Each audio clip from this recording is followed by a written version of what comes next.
नमस्कार दोस्तों। भारतीय डिप्लोमेसी का एक बेहतरीन नमूना आपको फिर देखने को मिला है, जहां पर भारत ने फिर से पासे पलट दिए हैं। एक तरफ भारत और चाइना के रिलेशन थोड़े ठीक होते हुए दिखाई दे रहे हैं, वहीं दूसरी तरफ पाकिस्तान और चाइना के रिलेशन फ्री फॉल की स्थिति में आ चुके हैं, क्योंकि पाकिस्तान द्वारा चाइना को धमकी दी जा रही थी कि ग्वादर पोर्ट का अगर एक्सेस चाइना को चाहिए तो चाइना को उसके पहले nuclear second strike capacity Pakistan को देना पड़ेगी। और ये मांग के रूप में नहीं था, ये पाकिस्तान ने धमकी के रूप में चाइना को दिया, जिसके बाद अब यही धमकी पाकिस्तान के ऊपर बैकफायर कर गई है।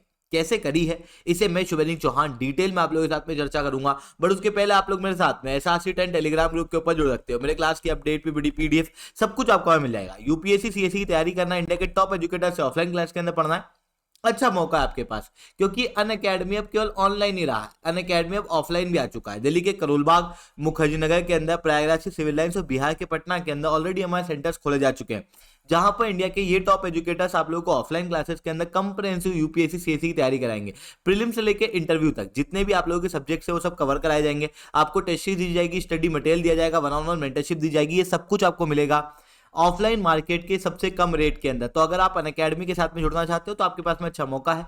अनअकैडमी अब आप लोगों के लिए ऑफलाइन सेंटर के अंदर बहुत अच्छा ऑफर भी लेके आया है। कंप्लीट GS का कोर्स जो दूसरी ऑफलाइन कोचिंग इंस्टीट्यूट आपको 1.25 से 2 लाख में देती है, अनअकैडमी यही ऑफलाइन कोचिंग आपको 59,999 के अंदर देगा। अगर आप जुड़ना चाहते हो तो यहाँ पे मैंने नंबर दिया हुआ है, हमारी टीम से कांटेक्ट कर सकते हो। चलिए दोस्तों, समझने का प्रयास करते हैं यहाँ पे हुआ क्या है। देखो, आपको यहाँ पे चाइना दिखाई दे रहा है, ये है पाकिस्तान और ये है India. China Pakistan economic corridor लगभग $62 बिलियन खर्च करके बनाया है।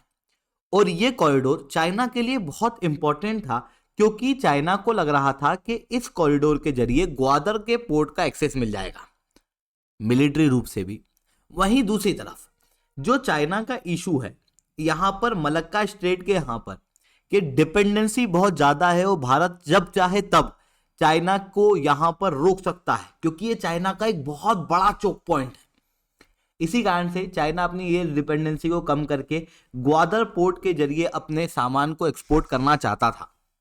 बट आज के समय पे मैं आपसे पूछूं कि अगर चाइना ऐसा करना चाहे तो क्या चाइना कर सकता है?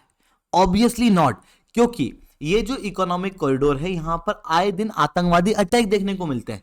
चाइनीज लोगों को यहां पर बार बार मारा गया है, जो भी इंजीनियर यहां पे काम कर रहे थे उनको मारा गया, प्रोटेस्ट देखने को मिलते हैं। इवन ग्वादर पोर्ट जो है वो इकोनॉमिक पोर्ट तो है ही नहीं, क्योंकि ये इकोनॉमिकल ही नहीं है।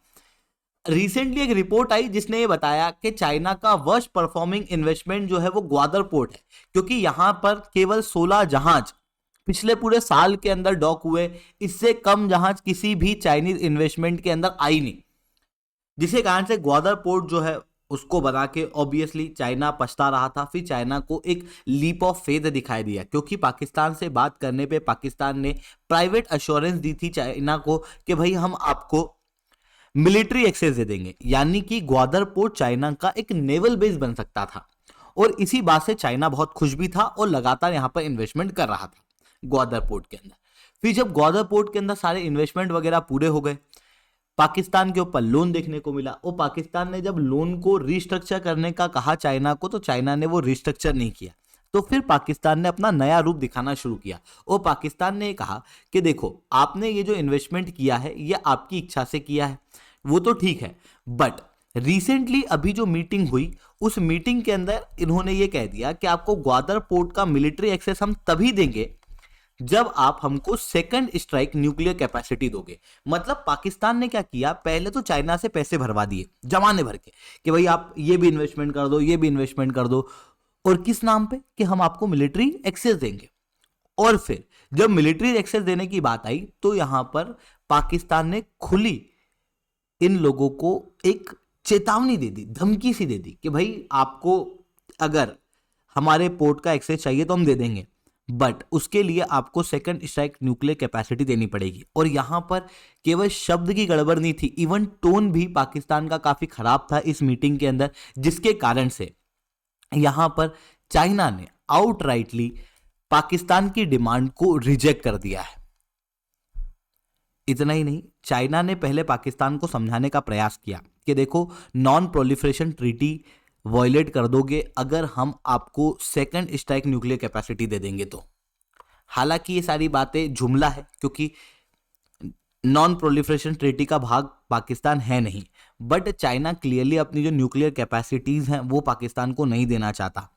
तो चाइना ने कहा कि भाई अगर हम आपको ये सारी चीज़ें दे देंगे तो उसकी वजह से ग्लोबल लेवल के सैंक्शन पाकिस्तान के ऊपर लग जाएंगे। इसके अलावा इंडिया के साथ में रिलेशन भी पाकिस्तान के और ज़्यादा खराब हो जाएंगे। पाकिस्तान इन सारी चीज़ों से जब नहीं माना तो फिर चाइना ने आउटराइटली ये कहा कि अब इनडिफाइनाइट समय के लिए हम पाकिस्तान से बात बंद करते हैं। और ये पाकिस्तान के लिए एक बहुत बड़ी समस्या, एक बहुत बड़ी दुविधा बन के उभर के आ गया है। क्योंकि देखो पाकिस्तान अभी तक कैसे जिंदा था, शुरुआत में यूनाइटेड स्टेट्स ऑफ अमेरिका के सपोर्ट से, फिर यूएस ने अपना सपोर्ट हटाया, खास रूप से डोनाल्ड ट्रंप की सरकार के समय पे, क्योंकि डोनाल्ड ट्रंप का रवैया आपको क्लियर समझ में आ भी रहा होगा कि ऐसी कंट्री जो कि यूएस के पैसे के ऊपर चल रही है उनको सपोर्ट मत करो। और उसी कारण से यूनाइटेड स्टेट्स ऑफ अमेरिका ने पाकिस्तान से अपने रिलेशन को कमजोर ही रखा। अभी वापस से डोनाल्ड ट्रंप आ गए, जिसके बाद में पाकिस्तान को जो थोड़ा मोड़ा भाव मिला भी था बाइडन सरकार के समय पे, वो भाव भी अब नहीं मिलेगा, जिसकी वजह से क्लियरली पाकिस्तान के यूनाइटेड स्टेट्स ऑफ अमेरिका से रिलेशन अच्छे नहीं रहने वाले। और फिर पाकिस्तान की जो डिपेंडेंसी वो केवल और केवल चाइना के ऊपर है, क्योंकि अभी पाकिस्तान की स्थिति ऐसी है कि उसको दूसरी कंट्री पर डिपेंडेंट रहना पड़ेगा। इकोनॉमिक रूप से यहाँ पे इकोनॉमिक क्राइसिस आ रहा है, वहीं इंडिया से लगातार डर पाकिस्तान को बना हुआ है। पाकिस्तान में आतंकवादी अटैक हो रहे हैं, अंदर ही अंदर राइट चल रहे हैं। इन सारी चीज़ों के चलते पाकिस्तान को पैसे की भी ज़रूरत है और मिलिट्री एड की भी ज़रूरत है, जो कि चाइना दे सकता है। बट पाकिस्तान की इस धमकी की वजह से चाइना जो है वो गुस्सा हो चुका है, उसने अभी टॉक जो है वो पूरी तरीके से बंद कर दी है, जिसका खामियाजा पाकिस्तान को बहुत भयंकर भुगतना पड़ेगा। तो ये चीज़ हम लोग को यहाँ पर देखने को मिल रही है। अब बात आती है कि सेकंड स्ट्राइक न्यूक्लियर कैपेसिटी की मांग पाकिस्तान आखिर कर क्यों रहा था। देखो, सबसे पहले ये समझो कि ये सेकंड स्ट्राइक न्यूक्लियर कैपेसिटी होता क्या है।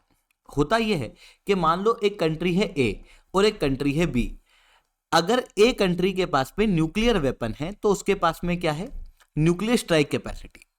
मान लो ए कंट्री ने बी कंट्री के ऊपर अटैक किया न्यूक्लियर वेपन से, तो कई सारे एरिया तो खत्म हो जाएगा, नष्ट हो जाएगा। बचे कुछ एरिया में कुछ इतने न्यूक्लियर वेपन रह जाएं कि बी कंट्री ए के ऊपर सेकंड स्ट्राइक कर दे, पलटवार कर दे, रिटेलिएट कर दे न्यूक्लियर वेपन से।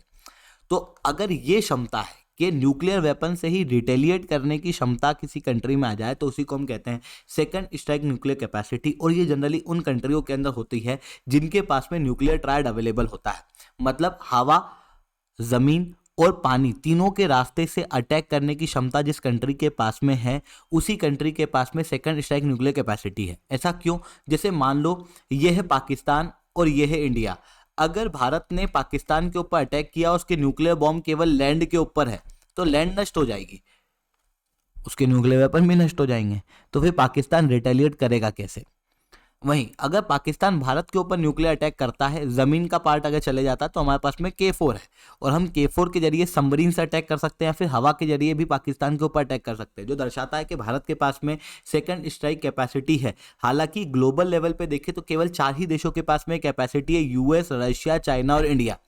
और अब पाकिस्तान को भी इस चीज़ की ज़रूरत है, बट पाकिस्तान ये खुद से डेवलप नहीं कर सकता, इसी कारण से वो चाइना से मांग कर रहा। बट उसका जो मांग करने का तरीका था वो गलत था, जिसके कारण से चाइना ने यहाँ पर ऑब्वियसली पाकिस्तान को उल्टे हाथों ले लिया है और उसकी वजह से पाकिस्तान की स्थिति अब आने वाले समय में और ज़्यादा गड़बड़ाएगी। आई होप ये सारी बातें आपको समझ में आई होंगी। लेक्चर अच्छा लगा हो तो लाइक करना, लेक्चर बहुत अच्छा लगा हो नीचे 7 कमेंट करना। यूपीएससी सीएससी की तैयारी करना, इंडिया के टॉप एजुकेटर से ऑफलाइन क्लास के अंदर पढ़ना, तो आप लोगों के पास में अच्छा मौका है। अनअकैडमी आपके ऑनलाइन ही रहा, अनअकैडमी अब ऑफलाइन भी आ चुका है, हमारे सेंटर्स ऑलरेडी खोले जा चुके हैं। अगर आपको हमारे सेंटर पर विजिट करना है तो बिल्कुल से कर सकते हो। ठीक है दोस्तों, आज के लिए that's all from my side. जय हिंद, जय